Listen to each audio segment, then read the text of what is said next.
Olá, meus companheiros professores.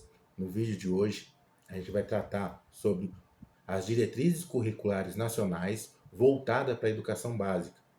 Lembrando que essa série de vídeos é direcionada para os professores que estão prestando concurso ou que queiram se aprofundar no assunto.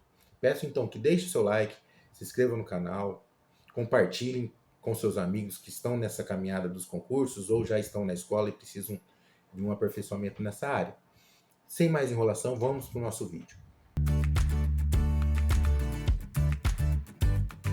Hoje a gente vai estar falando da resolução número 4 de 13 de julho de 2010, que define diretrizes curriculares nacionais gerais para a educação básica. Lembrando, educação básica é educação infantil, ensino fundamental e ensino médio. Como eu já venho falando nas outras aulas, o que manda a lei realmente é o artigo 1º. O restante vai estar falando sobre ele ou se direcionando a ele de alguma forma para dar exemplificação, continuidade e finalidade para esse artigo 1º. Artigo 1º. A presente resolução define diretrizes curriculares nacionais gerais para o conjunto orgânico, sequencial e articulado das etapas e modalidades da educação básica, baseando-se no direito de toda pessoa ao seu pleno desenvolvimento, a preparação para o exercício da cidadania e qualificação para o trabalho, na vivência e convivência em ambiente educativo e tendo como fundamento a responsabilidade que o Estado brasileiro, a família, a sociedade tem de garantir a democratização do acesso à inclusão, permanência e à conclusão com sucesso das crianças, dos jovens e adultos na instituição educacional, a aprendizagem para a continuidade dos estudos, extensão da obrigatoriedade e da gratuidade da educação básica. Então, esse artigo 1º mostra o que é as diretrizes curriculares nacionais, qual é a finalidade dela, o que ela vem a ser. No título 1, ele vai falar de objetivo. O que vale ressaltar é que a sistematizar os princípios e diretrizes gerais da educação básica contidos na Constituição.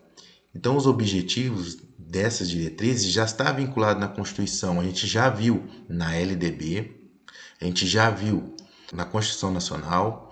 Então, ela só vem a acrescentar. E vocês vão perceber que, como eu venho falando já em várias aulas, se repete muito. Quando a gente estuda a Constituição como fundamento para as outras leis, por ser base, né? Então a gente acaba tendo um foco maior na Constituição e através dela a gente consegue fazer paralelos com a LDB, com a Diretrizes Curriculares Nacionais, com a BNCC, o Estatuto da Criança e do Adolescente. Você vai ver que todos estão interligados e todos se remetem à Constituição. Então, o principal, gravem bem a Constituição Nacional. Foi as 2 primeiras aulas que eu desse curso, gravem muito bem elas. O restante vão ser consequências dela. E tendo um norte baseado na Constituição, dificilmente você vai esquecer o restante na hora da prova. Novamente, no artigo 3º, os objetivos constitucionais, fundamentando-se na cidadania e na dignidade da pessoa, o que pressupõe igualdade, liberdade, pluralidade, diversidade, respeito, justiça social, solidariedade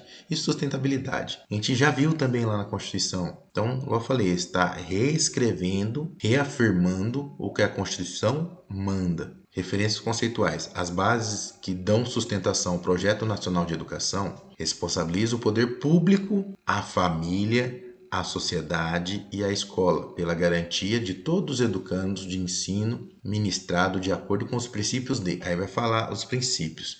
Mas, novamente, aqui aparece uma outra característica. Colocar o poder público e a família em primeiro lugar na hora de elaborar planos de educação. Quando ele coloca a responsabilidade da educação, primeiro ele vai colocar Estado, poder público e família. A escola vai vir sempre em terceiro, quarto colocados. Então, família e poder público sempre vai estar em primeiro lugar. A escola vem depois. A escola não pode assumir a educação sozinha.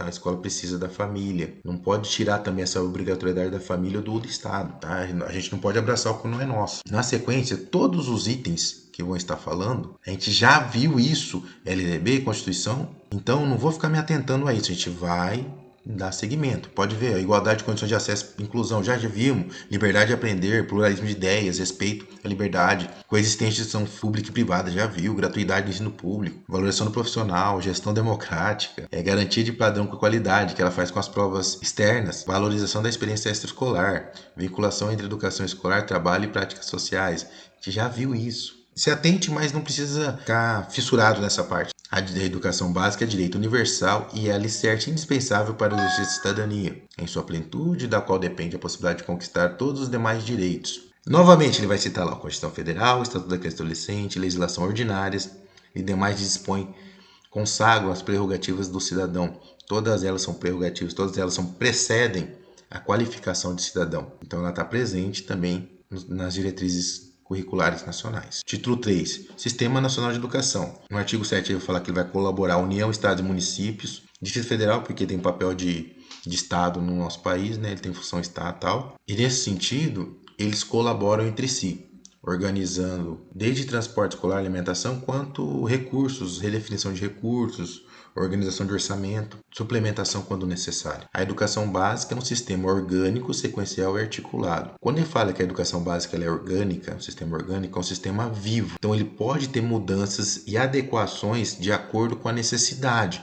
A gente já viu lá atrás também que a educação, a escola tem que se adequar à realidade do aluno quando é noturno, que ela tem que se organizar de acordo com a sua regionalidade. Ela é livre para articular tanto os dias letivos quanto as horas letivas obrigatórias anuais, de acordo com, por exemplo, sazonalidade, de acordo com as características locais. Parágrafo 3º. O regime de colaboração entre os federados pressupõe o estabelecimento de regras de equivalência entre as funções distributiva, supletiva, normativa, de supervisão e avaliação educacional nacional, respeitada a autonomia dos sistemas e valorizando as diferenças regionais. De novo, ele fala da regionalidade e fala dessa articulação de funções supletiva, distributiva, normativa. Então, todo o Sistema Nacional de Educação, independente de onde ele aconteça, ele é articulado de acordo com a federação, de acordo com essas diretrizes. Título 4. Acesso e permanência para a conquista da qualidade social.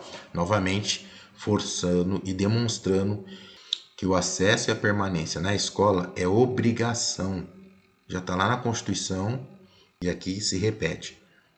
A garantia do padrão de qualidade com pleno acesso, inclusão e permanência dos sujeitos das aprendizagens nas escolas e seu sucesso com redução da evasão, da retenção e da distorção e idade séria, resulta na qualidade social da educação, que é uma conquista coletiva de todos os sujeitos do processo educativo.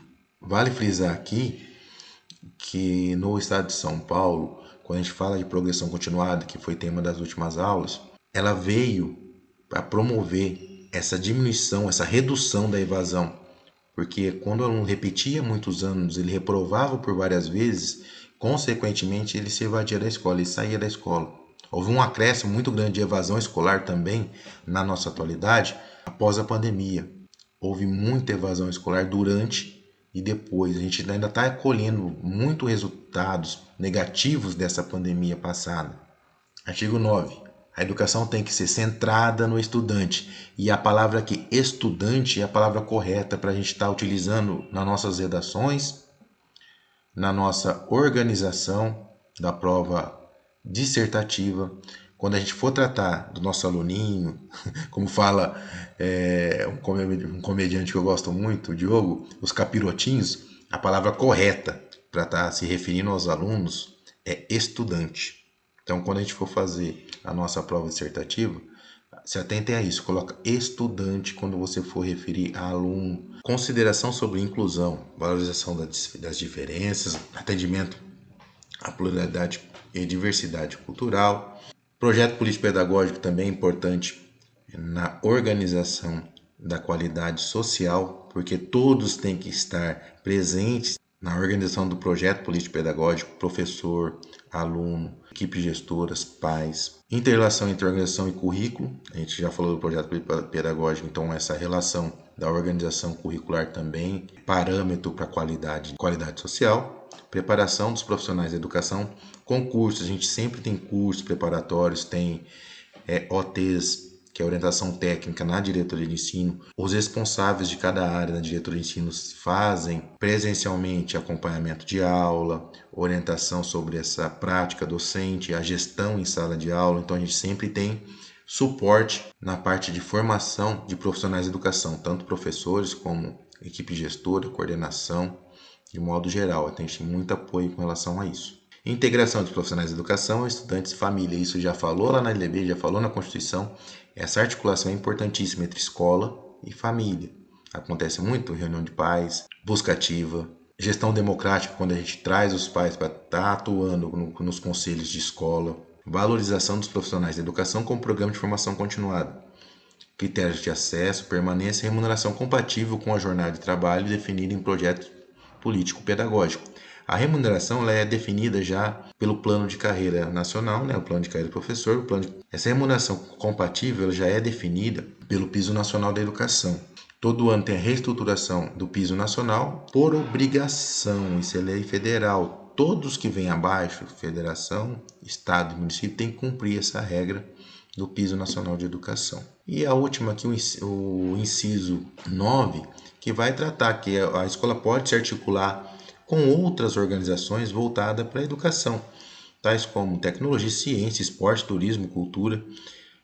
Exemplo clássico da escola, no meu caso, que é educação física, eu sou professor de educação física, a rede estadual da Secretaria de Esportes e Secretaria de Educação, elas promovem o GESP, que é Jogos Escolares do Estado de São Paulo, na categoria pré-mirim, mirim, infantil e juvenil. Na categoria mirim e infantil, essa articulação ela abrange toda uma estrutura de Secretaria de Esportes e Secretaria de Educação, porque as competições, os jogos escolares, a primeira etapa acontece nas diretorias de ensino, a segunda etapa é interdiretoria de ensino, aqui na minha região de Taquaritinga, que é o meu polo da Secretaria de Esportes é Araraquara, abrange Taquaritinga, Araraquara, São Carlos e Pirassununga. Então, a interregional vai entre esses 4 diretorias de ensino, essas 4 diretorias. Quem passa dessa fase vai disputar o estadual. O campeão estadual disputa o brasileiro. Então, é uma escalada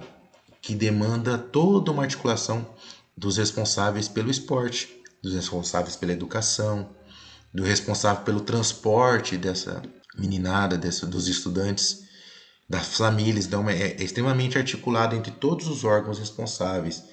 Promotoria Pública da Criança, porque quando a gente vai levar para viajar, a gente tem toda uma documentação que tem que estar disposta e apresentada para os nossos responsáveis. Para entrar no ônibus é pago o seguro de vida, tem todo um trâmite legal, desde licitação até qualificação do motorista que vai estar levando a gente. Exige uma responsabilidade muito grande de todos os órgãos que estão presentes nesses jogos escolares.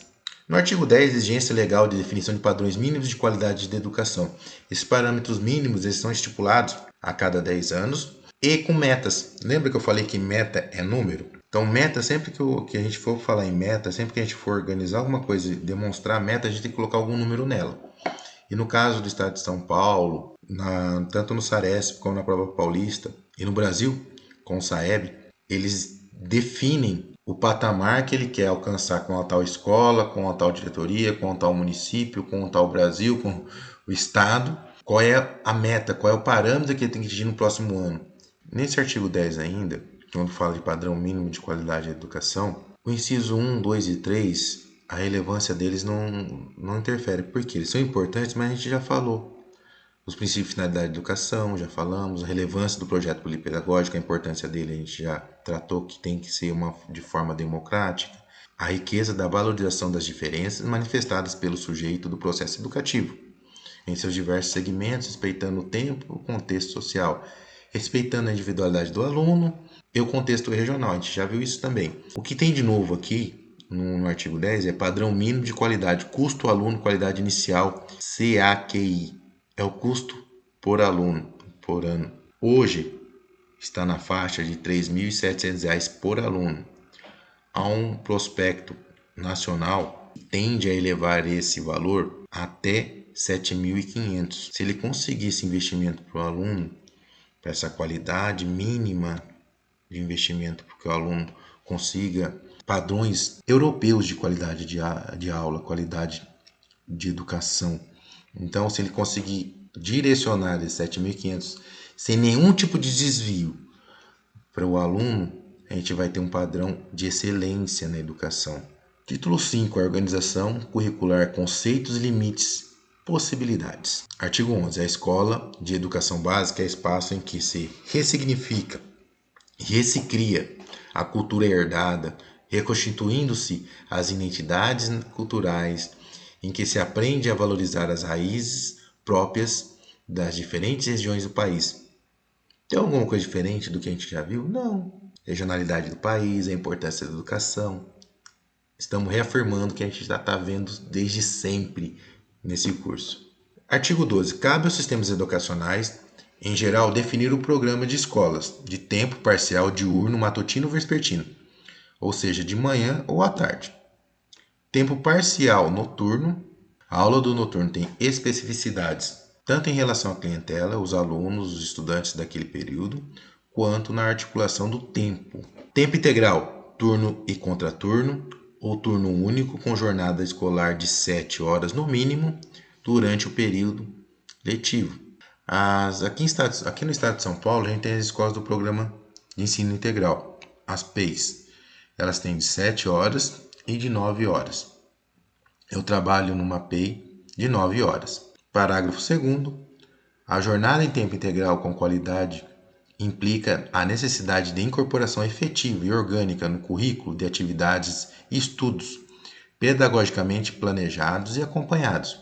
Os cursos em tempo parcial noturno devem estabelecer metodologia adequada às idades, à maturidade e à experiência de aprendizagem para atender aos jovens e adultos em escolarização no tempo regular ou na modalidade de educação de jovens e adultos. O parágrafo 3º, ele só floreou um pouco mais a história de ser adequado ao aluno o ensino noturno.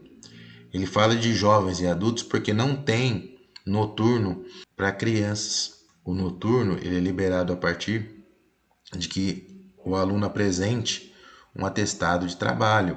Quando é definido o atestado de trabalho, o aluno tem que ter no mínimo 14 anos. A gente já viu isso lá no ECA, com relação ao trabalho e idade.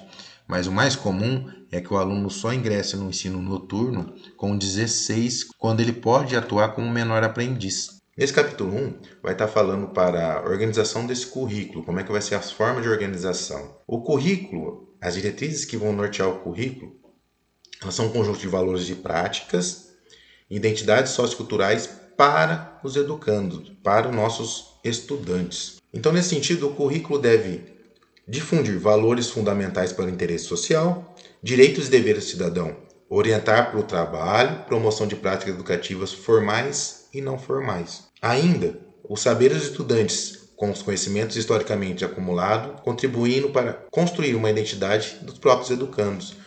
Lembra que a gente falou da regionalidade, das manifestações culturais da região, das descendências étnico-raciais, dos povos originários.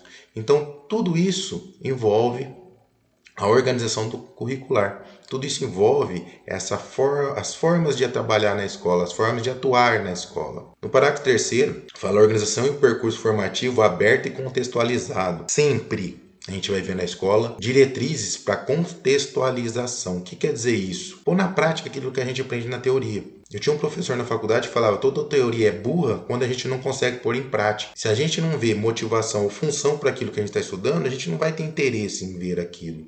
Por que a gente está estudando hoje com um objetivo de concurso?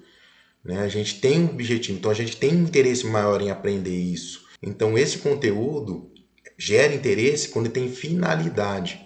Quando não tem finalidade, para que eu vou estudar? E essa contextualização ela envolve desde organização curricular do espaço físico, espaços e outras escolas com relação a proventos socioculturais, esportivos, recreativos no entorno da cidade, mesmo da região. Então todo esse aparato comunitário tem função, tem necessidade para a escola. Ressalta aqui também a ampliação e diversificação dos tempos e espaços curriculares. Não só a sala de aula, mas você tem uma gama de locais que você pode atuar com o aluno para que ele aprenda.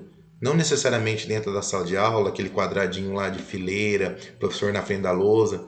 Então, há espaço dentro da escola e fora da escola que a gente pode aproveitar e deve aproveitar. Nesse sentido, volto a frisar aqui, na busca de parcerias possíveis e necessárias, até porque educar é responsabilidade da família, do Estado e da sociedade. Não é só da escola, e novamente aparecendo. Salientei em outras aulas, mas novamente aparecendo. Família em primeiro plano, Estado em primeiro plano, os dois juntinhos. Depois vem sociedade, instituições de ensino. A abordagem deve ser didático-pedagógica, disciplinar, pluridisciplinar, interdisciplinar e transdisciplinar. Quer dizer isso? Disciplinar, voltado para o conteúdo que você tem no teu componente curricular, na sua matéria. Pluridisciplinar, envolvendo a área de conhecimento, linguagens, códigos, suas tecnologias, no caso o meu, de educação física, português, inglês, artes. Ciências da natureza, que aí vai entrar física, química, biologia.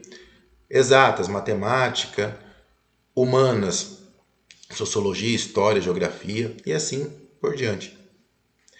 Interdisciplinar, um conteúdo que transpõe as disciplinas curriculares. A avaliação por vídeo desse concurso do Estado, ela tem temas interdisciplinares. Então, por isso que ele é aceito um vídeo para 2 inscrições. Então, se eu fiz português e língua estrangeira moderna, o vídeo vai servir para as 2 porque ele vai englobar a habilidade interdisciplinar. E transdisciplinar é quando ela supera aquilo que está só no seu conteúdo, aquilo que vai além do que o currículo demanda como adequado. Então, ele transpõe a sua disciplina, o seu componente curricular. Além disso, nas diretrizes você deve compreender a matriz curricular, que a gente vai estudar à frente quando a gente for falar de currículo paulista, ainda em relação às diretrizes, a criação de método didático-pedagógico, utilizando recursos tecnológicos, principalmente depois da pandemia, isso foi muito evidenciado. Tanto que no final dessa mesma aula, a aula de hoje, a gente vai estar falando um pouquinho sobre educação à distância. Mas o professor tem que utilizar todos os recursos tecnológicos que foram fornecidos pelo Estado. Hoje, no estado de São Paulo, as escolas estaduais, todas elas têm televisão, acesso à internet e computador. Fora isso, netbooks, notebook, tablet são usados na escola como ferramenta pedagógica. E nessa prova paulista, na prova paulista, está sendo muito utilizado. Foco na aprendizagem e no gosto de aprender. Lembra que eu falei que quando a gente dá finalidade, a gente melhora o gosto de aprender, a gente tem uma função nesse aprender. Então, na escola também tem que haver essa vertente do gosto de aprender. Quando o aluno vê a necessidade de aprender, ele toma gosto. Mas é difícil que isso aconteça. A gente vai batalhar muito para que isso aconteça. Eu ressaltei aqui o parágrafo 5º e o parágrafo 6º por um motivo. A transversalidade difere da interdisciplinaridade e ambas complementam-se, rejeitando a concepção do conhecimento que toma a realidade como algo estável, pronto e acabado. A transversalidade refere-se à dimensão didático-pedagógica e a interdisciplinaridade à abordagem epistemológica dos objetos de conhecimento. O que quer dizer isso? As duas são complementos para o entendimento de uma realidade, entendimento de um conceito, entendimento de uma matéria, do conteúdo. Mas quando a gente fala só da transversalidade ou da interdisciplinaridade, amarra esse conceito. Uma fixa no conteúdo, explorando ele ao máximo, e a outra todas as influências que tem vertente nesse tema. Aí ele fala aqui a abordagem epistemológica. Epistemologia é a ciência que estuda a ciência. É a forma que a gente tenta e busca razões do conhecimento, compreensão do conhecimento. Por isso que ele fala de abordagem epistemológica. Formação básica comum e parte diversificada, no capítulo 2. O conhecimento científico e tecnológico no mundo do trabalho, no desenvolvimento das linguagens, nas atividades esportivas, corporais, na produção artística, nas formas diversas de exercício da cidadania e nos movimentos sociais. Integram a Base Nacional Comum Curricular, a BNCC, a língua portuguesa, a matemática, o conhecimento do mundo físico, natural, da realidade social e política, especialmente do Brasil, incluindo-se estudos da história de outras culturas, no caso, cultura afro-brasileira e indígena, a arte e suas diferentes formas de expressão, incluindo a música, a educação física, o ensino religioso. Então, a Base Nacional Comum Curricular é isso daí. A BNCC foca nesses itens. Aí depois no parágrafo 2º vai falar que esses itens eles se organizam em disciplinas e eixos temáticos. Parágrafo 3º, a Base Nacional Comum e a parte diversificada não podem se constituir em 2 blocos distintos. Elas têm que ser integradas. Uma tem que conversar com a outra. Tem uma relação próxima, tanto a Base Nacional quanto a parte diversificada. No artigo 15 fala da parte diversificada, que enriquece e complementa a Base Nacional Comum. Nesse sentido, leva-se em consideração regionalidade e algumas outras obrigações que é dada pela LDB. A primeira dela, a língua estrangeira moderna, no caso, o inglês a partir do 6º ano, mas ele também dá a vertente para a língua espanhola, que é obrigatoriamente ofertada no ensino médio, embora facultativa ao estudante. O que quer dizer isso? Você pode ofertar a língua espanhola desde que haja turma interessada. Então, há uma pesquisa de início de ano se haverá turma de língua espanhola e ela é ofertada. No caso de São Paulo, é mais comum a gente ver outras línguas nos centros de estudos de língua, que é uma promoção do próprio estado, né?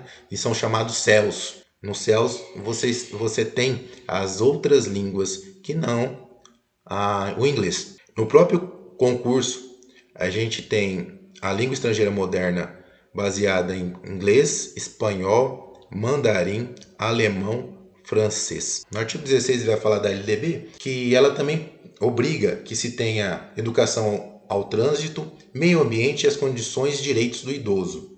Então também há essa inclusão desses temas no transcorrer das matérias, das aulas e dos componentes curriculares na organização do currículo. No artigo 17, vale ressaltar que 20% total da carga horária anual deve ser destinado ao conjunto de programas e projetos interdisciplinares eletivos criados pela escola, levando em consideração novamente a regionalidade. No capítulo 1, etapas da educação básica, artigo 21, são etapas correspondentes aos diferentes momentos constitutivos do desenvolvimento educacional. Quem faz parte da educação básica? A gente já viu muitas vezes. Educação infantil, ensino fundamental e ensino médio. Educação infantil compreende creche englobando diferentes etapas de desenvolvimento, até 3 anos e 11 meses em creche.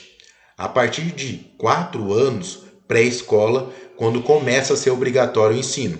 Depois, ensino fundamental, obrigatório e gratuito, com duração de 9 anos. E ela é organizada em 2 fases. Os 5 primeiros anos, anos iniciais, e os 4 últimos anos, anos finais. Ensino médio, duração mínima de 3 anos. E presta atenção no mínimo, porque você pode ter ensino médio com uma duração um pouco maior, mas aqui no Brasil, são raros casos que usam 4 ou 5 anos de ensino médio. Com relação à educação infantil, a gente não precisa se atentar muito, porque a gente não vai atuar na educação infantil, e nem nos anos iniciais, no caso do concurso de professores do Estado de São Paulo. A educação infantil tem por objetivo o desenvolvimento integral da criança e seus aspectos físicos, afetivos, psicológicos, intelectuais, sociais, complementando a ação da família e da comunidade. É só isso que você tem que se atentar na educação infantil, o objetivo dela. Lembrando que ela não é formadora de nada, a criança não tem a necessidade de ter conteúdos prévios estabelecidos, que ele tenha que adquirir alguma habilidade ou competência para estudos futuros. Não, a criança tem que se desenvolver de forma orgânica e integral. Esse a gente tem que se atentar. O ensino fundamental com 9 anos de duração, a matrícula obrigatória da criança com 6 anos de idade, tem 2 fases. A primeira fase, que é os anos iniciais, com 5 anos de duração, e a segunda fase, anos finais, com 4 anos de duração. No ensino fundamental, há garantia de aprendizagem de conteúdos curriculares. Você tem que garantir aprendizado, diferente da educação infantil. No ensino fundamental, você tem que promover conteúdos, você tem que promover aprendizagem. No artigo 24, fala que a educação infantil ela é complementada nos anos iniciais. Então, onde a criança novinha tem que começar a ser cobrado aprendizagem, habilidades e competências. Quando ele ingressa no ensino fundamental 1, ele começa a ter essa responsabilidade. Neste artigo, que o inciso 1º, a capacidade de aprender tendo como meios básicos o pleno domínio da leitura e da escrita e do cálculo. Já falamos isso? Já. Centrada na alfabetização até os 3 anos de idade. Centrada na alfabetização ao longo dos 3 primeiros anos. A criança tem que ser alfabetizada, não é na pré-escola. Ela tem que ser alfabetizada no 1º, no 2º e 3º ano do ensino fundamental 1. Por que até os 3 primeiros anos? Porque se a gente for pesquisar mais a fundo o desenvolvimento motor e intelectual, você percebe que a criança vai ter pensamento subjetivo, que é fator primordial para aprender a matemática, por volta dos 8 anos. Inciso 5. Fortalecimento dos vínculos da família, dos laços de solidariedade humana e de respeito recíproco que se assenta a vida social. É nessa entrada no ensino fundamental 1, é nesses primeiros anos, até o início do Fundamental 2, até o final da vida escolar, que a gente vai estar sempre fortalecendo laços com a família, organizando e estruturando vida solidária e principalmente respeito. Se perdeu muito ao longo desses anos, ao longo de toda essa nossa história do Brasil, familiar, em forma geral, tanto que a gente vai tratar muito de família ampliada. Não tem mais aquela família estruturadinha certinho de pai, mãe, filhos e acabou. Não existe mais isso. A gente sabe. Então a nossa realidade é o quê? Sempre prezar por respeito e solidariedade. Não só entre os menos favorecidos, mais favorecidos, mas entre todo mundo, entre a professora, aluno, gestão, escola. Então a gente tem que batalhar muito por isso. No artigo 25 eu não vou me atentar, porque vai falar novamente que tem que ter uma estrutura onde os poderes vão se ajudar de uma forma ou de outra. Então não se atente ao 25, que a gente já viu muitas vezes. O ensino médio é a etapa final do processo formativo da educação básica. É orientado por princípios e finalidades que prevêem o aprofundamento do ensino fundamental, preparação básica para a cidadania e trabalho. O ensino médio ele prepara para o trabalho, novamente. Ele não forma para o trabalho, ele prepara. Pleno desenvolvimento do educando, como pessoa humana, incluindo formação ética, estética, autonomia intelectual e do pensamento crítico. No ensino médio, a gente trabalha muito com direitos e deveres, porque pressupõe formação crítica cidadã que a gente aprenda nossos direitos e deveres. Uma premissa, por exemplo, nossa como professores e futuros profissionais da educação do Estado de São Paulo, ou do Brasil, ou do município, é que você é obrigado a saber os seus deveres. Você não pode se negar falando que não sabia de alguma defasagem ou alguma quebra de regra em relação à escola ou em relação ao educando por desconhecer a legislação. É premissa que o professor saiba. Quer um exemplo clássico disso? Se você descobre que o aluno não sabe ler ou escrever ou calcular, você descobriu, está lá no ensino médio. Você viu que ele não sabe ler. Você é responsável por ensinar ele a ler e escrever. Ah, ninguém notou antes? Notou, ficou quieto. Então não está sendo nem ético, nem solidário. Mas se você achou esse problema com o aluno, se você percebeu essa dificuldade, você tem por obrigação ensinar. Senão você pode ser acusado de omissão e ganhar aí um processo administrativo. Tá? Então, se você é conhecedor, você tem que atuar para sanar. Novamente, preparação para o mundo do trabalho e facultativamente da profissão técnica. É facultativo a profissão técnica, ela não é obrigatória. Ela pode acontecer de forma concomitante com o ensino regular, como eu já falei isso, mas não obrigatoriamente isso. A educação básica ainda prevê a educação de jovens e adultos, educação especial, educação profissional, tecnológica e educação do campo. Eu vou falar um pouquinho de cada uma delas de forma bem sucinta, porque nesse sentido, o governo do Estado de São Paulo vai te contratar para atuar o mais profundamente de jovem e adulto. Porque educação no campo, educação tecnológica no Estado de São Paulo, muitas vezes é feita pelas ETECs, a parte de tecnológica. E educação de campo usa-se mais o transporte escolar até a cidade mais próxima do que as escolas rurais hoje no Estado de São Paulo. Se existia muito pouco, são muito poucas, e eu não conheço nenhuma aqui na nossa região ou na Grande São Paulo, que é onde é o maior número de vagas. Então vamos lá, educação de jovens e adultos. A educação de jovens e adultos, o EJA, destina-se aos que situam na faixa etária superior a considerar própria para o ensino fundamental ou médio. Qual a idade superior para o ensino fundamental? Acima de 16 anos. E do ensino médio, acima de 18. Então ressalta isso, tá? Para ingressar no EJA fundamental, o aluno tem que ter mais de 16 anos. E no EJA ensino médio, mais de 18. Educação especial. Na educação especial, como modalidade transversal, a nível, etapas e modalidades de ensinos, é parte integrante da educação regular, devendo ser prevista no projeto político-pedagógico da unidade escolar. A educação especial, ela vai priorizar o ensino regular. Ah, mas eu não tenho formação para atuar com crianças que têm alguma necessidade educacional especial. Mentira, você tem.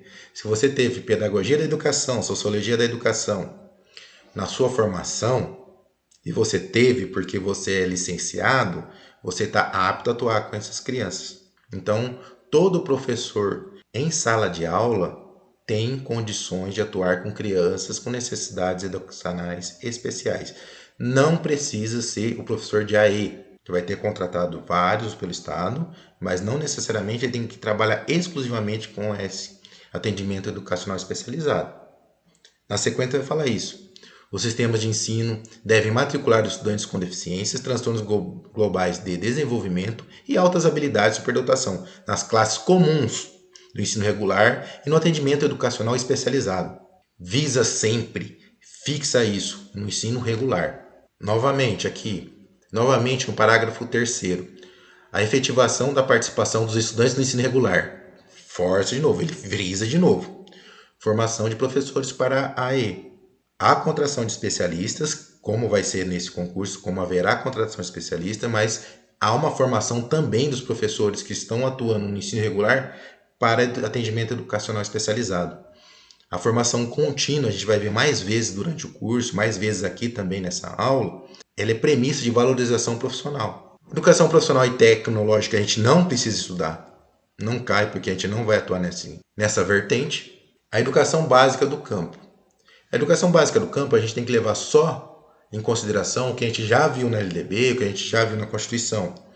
Tem que ser pautada na regionalidade, no local, as características locais, as necessidades daquela região. Então, a educação básica do campo, a adequação necessária às peculiaridades da vida no campo e de cada região. Então, se a gente conseguiu gravar isso, quando falar em educação de campo, você lembrar da regionalidade e das adequações que devem ser feitas para aquele local. Mas frisando, é muito difícil trabalhar numa escola de campo hoje, na atualidade, em São Paulo.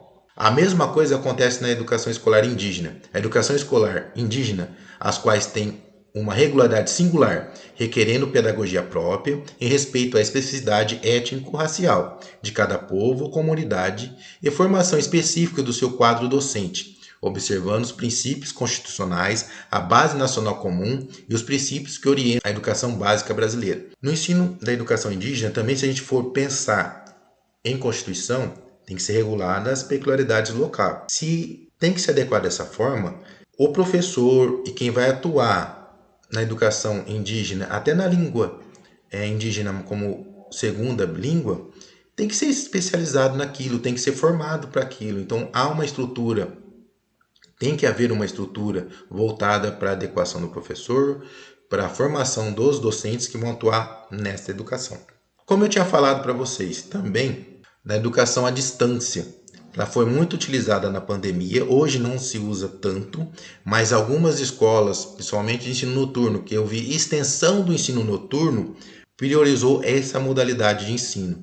A modalidade de educação básica, a modalidade de educação à distância, característica pela mediação didático-pedagógica dos processos de ensino-aprendizagem que ocorre com a utilização de meios de tecnologias de informação e comunicação, com estudantes e professores desenvolvendo atividades educativas em lugares e tempos diversos. A educação à distância, inicialmente no Brasil, ela foi feita para quem não tinha acesso ao ensino superior ou tinha localidades com muita dificuldade desse acesso. E hoje se promoveu de tal forma que a gente não vê mais nem o ensino superior, nem a educação básica sem esses recursos tecnológicos. No estado de São Paulo, com essa ampliação do ensino noturno, algumas modalidades de ensino foi voltada para a educação à distância. Na educação escolar quilombola, é a mesma ênfase da indígena. Ela tem que levar em consideração a regionalidade e fala assim, a educação escolar quilombola é desenvolvida em unidades educacionais inscritas em suas terras e culturas, requerendo pedagogia própria, em respeito à especificidade étnico-racial, e vai seguir a mesma linha da educação indígena, uma formação específica para o professor e uma adequação regional. Vamos agora para o projeto político-pedagógico. O projeto político-pedagógico é a ferramenta norteadora de todo o trabalho na escola. Por quê? Ela é organizada, está atuando desde a parte financeira, de recursos e licitações que envolvem a unidade escolar, até o que vai ser ensinado, a estrutura da regionalidade. Quando a gente fala da organização regional e das peculiaridades locais, tem que estar constante no projeto político-pedagógico. O projeto político-pedagógico é o retrato falado da escola. Então vamos lá, artigo 43. O projeto político-pedagógico, interdependentemente da autonomia pedagógica, administrativa, da gestão financeira da instituição educacional, representa mais do que um documento, sendo um dos meios de viabilizar a escola democrática para todos e de qualidade social. A autonomia da instituição educacional baseia-se na busca de sua identidade. Então, o projeto político-pedagógico é a identidade da escola. Lembra? Eu falei agora há pouquinho. Ela atua em todos os âmbitos escolares, desde o financeiro até o educacional. E tem que ser organizada e promovida por toda a comunidade escolar. Quando é toda a comunidade escolar, é alunos, professores, sociedades, pais, funcionários, todos que estão envolvidos na escola. Artigo 44. O projeto pedagógico respeita os sujeitos de aprendizagem, a participação social, ela é diagnóstica, ela define perfil, bases e a qualidade do ensino que a gente quer promover. Além disso, ainda no projeto político-pedagógico, é organizado o regimento escolar. O regimento escolar é um documento que norteia as leis da escola. Tá? Então, a Constituição Federal da escola é o regimento escolar. Sempre a gente for pautar algum trabalho ou alguma atividade, tanto interna quanto externa na escola, a gente tem que buscar se ela é possível dentro do regimento. É ele que é o documento norteador dessas possibilidades. A avaliação. A avaliação, ela é de aprendizagem, ela é institucional interna e externa e ela é das redes de educação básica. As avaliações sempre, todas elas têm que ter um cunho de reflexão e diagnóstica. Ela serve de feedback para aquilo que a gente está fazendo. Então, o primeiro tipo de avaliação, a de aprendizagem. Essa avaliação de aprendizagem é o trabalho professor-aluno. É aquela prova bimestral, aquele trabalhinho, a tarefa de casa. Tá? Então, ela faz parte do conhecimento e da vida do educando. A avaliação para promoção, aceleração de estudos e classificação. Como funciona isso? A promoção e classificação do ensino fundamental e do ensino médio podem ser utilizadas em qualquer ano, série, ciclo, módulo ou outra unidade de processo adotado, exceto na primeira do ensino fundamental. Então é só no primeiro ano do ensino fundamental que não se leva em consideração algum tipo de avaliação. Para os outros, para essa classificação, reclassificação, aprovação de rendimento, a gente tem que levar em consideração as avaliações. E toda avaliação ela é contínua e cumulativa. Há ainda a possibilidade de aceleração dos estudos para estudantes com atraso escolar. Lembra da reclassificação que eu já falei? Possibilidade de avanço nos cursos e nas séries mediante verificação de aprendizado. Mediante verificação do aprendizado, você pode ser promovido para as etapas seguintes se você consegue provar que você já tem aquela qualificação. Uma característica legal que vale ressaltar aqui, que é pouco usual. O aluno que está no primeiro ano do ensino médio, se ele não fez o seu cadastro como trainee numa faculdade pública ou privada, ele é aprovado no vestibular, ele presta lá como candidato normal, uma FUVEST, uma VUNESP, como a gente vai fazer, ele passa nessa faculdade, ele pode requerer judicialmente a certificação de conclusão do ensino médio. Não é muito usual, mas a gente já ouviu falar. Por exemplo, aluno de 14 anos passa na faculdade de medicina, vai cursar medicina. Por que isso acontece? Porque ele foi aprovado no sistema de avaliação VUNESP, FUVEST, ou qual seja, ele entra com recurso, com mandado de segurança, com um processo judicial para pedir a certificação do ensino médio e ele ingressa na faculdade com aquela idade. Oferta obrigatória de apoio pedagógico destinado à recuperação contínua. Recuperação contínua de aprendizagem ela é feita no decorrer do ano, junto a todos os componentes curriculares e é obrigação do professor ofertar. Na sequência, vai falar artigo 50, não citei ele, não vou nem grifar aqui, mas vou falar sobre ele. Ele fala sobre a progressão regular ou parcial. Teoricamente, o aluno, se ele tem aprovação por notas e por frequência em até 70% dos componentes curriculares, quer dizer isso, se ele é aprovado em todos os componentes curriculares, menos em até 3, ele passa de ano, de série, só que ele fica retido nessas 3 que não teve aprovação. Isso não ocorre, tá? Isso está na lei, mas na teoria é feita, mas na prática o aluno ele vai progredir nos estudos, quando a gente já falamos isso na progressão continuada. Caso alguma matéria, componente curricular ou disciplina que ele não atinja um valor mínimo em relação às suas avaliações, ele é aprovado pelo conselho. A gente se organiza para que ele continue os estudos, não tenha retenção nem progressão parcial. Então isso tem na teoria, mas não tem na prática. A avaliação institucional interna deve ser prevista no projeto político-pedagógico. Então as avaliações nossas bimestrais, como ela vai ser organizada, tem que constar lá no PPP, Projeto Político Pedagógico. As avaliações de redes da educação básica, elas são feitas periodicamente e são realizadas por órgãos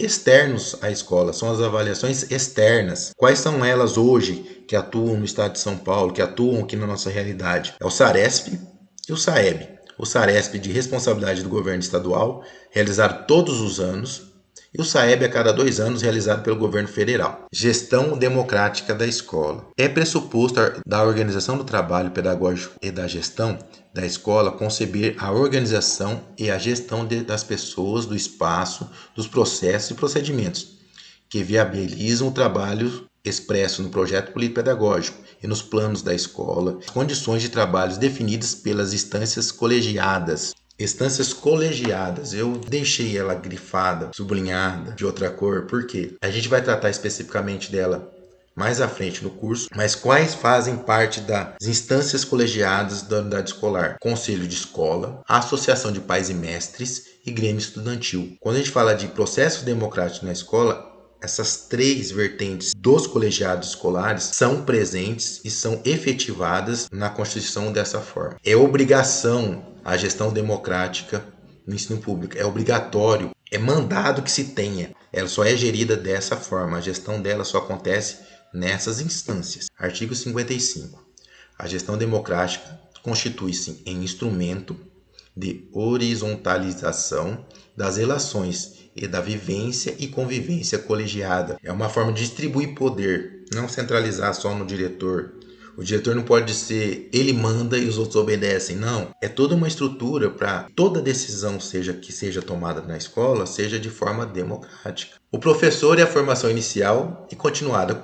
Com relação a isso, qual é a formação inicial do professor? Prioritariamente, o professor tem que ter uma licenciatura. Pode ser bacharel? Pode, desde que não tenha licenciado para aquela vaga. Então, a estrutura inicialmente, a inicial do professor é licenciatura. Depois, possibilidade de bacharel, está atuando como professor? Também. E continuado. A continuidade do estudo e da formação, ela é preceito de valorização da carreira. Sempre tem que ser ofertado uma educação continuada, cursos de aperfeiçoamento, pós-graduação, sempre vai ser ofertado para o professor de forma gratuita pelo próprio Estado ou pela federação. Se vocês entrarem no MEC ou no próprio EFAP, Escola de Formação Continuada do Estado de São Paulo, você vai ver que tem cursos gratuitos oferecidos sempre, o ano todo, e você tem por obrigação fazê-los. Então fala no artigo 56. A tarefa de cuidar e educar, que é a fundamentação das ações docentes e programas de formação inicial e continuada dos professores, continuada dos profissionais da educação, instauram-se e refletem na eleição de um ou outro método de aprendizagem, a partir do qual é destinado o perfil docente para a educação básica, atendendo às dimensões técnicas, políticas, étnicas e estéticas. Você é obrigado a sempre procurar conhecimento, sempre se formar, sempre ter aperfeiçoamento na sua profissão. Isso em qualquer uma profissão, né? Em todas as profissões é dessa forma. Não seria diferente com o professor. O artigo 57 foi o que eu falei agora há pouco. Entre os princípios definidos para a educação nacional está a valorização do profissional da educação. E essa valorização é dada com a educação continuada também, além de outros itens, né? Mas a educação continuada faz parte. Outra necessidade é trabalho cooperativamente em equipe. O professor tem que saber trabalhar em equipe. Para finalizar e para a gente massagear um pouquinho o ego, o artigo 59. Os sistemas educativos devem instituir orientação para que o projeto de formação dos profissionais preveja a consolidação da identidade dos profissionais da educação em suas relações com a escola e o estudante, criação de incentivos para o resgate da imagem social do professor, assim como a autonomia docente, tanto individual como coletiva. Definição de indicadores de qualidade social da educação escolar, a fim de que agências formadoras de profissionais da educação revejam os projetos dos cursos de formação inicial e continuada do docente, de modo que correspondam às exigências de um projeto de nação. Então, o professor ele é projeto de nação. Nenhuma nação se constitui sem a presença do professor. Isso é mostrado em lei, como está aí. Então, o professor, ele é base, ele é alicerce da nação. Por isso que eu falei de massagear o ego. O professor, ele é e sempre será o profissional de maior valor dentro da nação. O professor, ele é base da nação. Então, com essas palavras, eu vou me despedir de vocês, agradecer novamente a atenção, a paciência em estar fazendo o curso aqui comigo e desejar bons estudos e até a nossa próxima aula. Um grande abraço, até mais.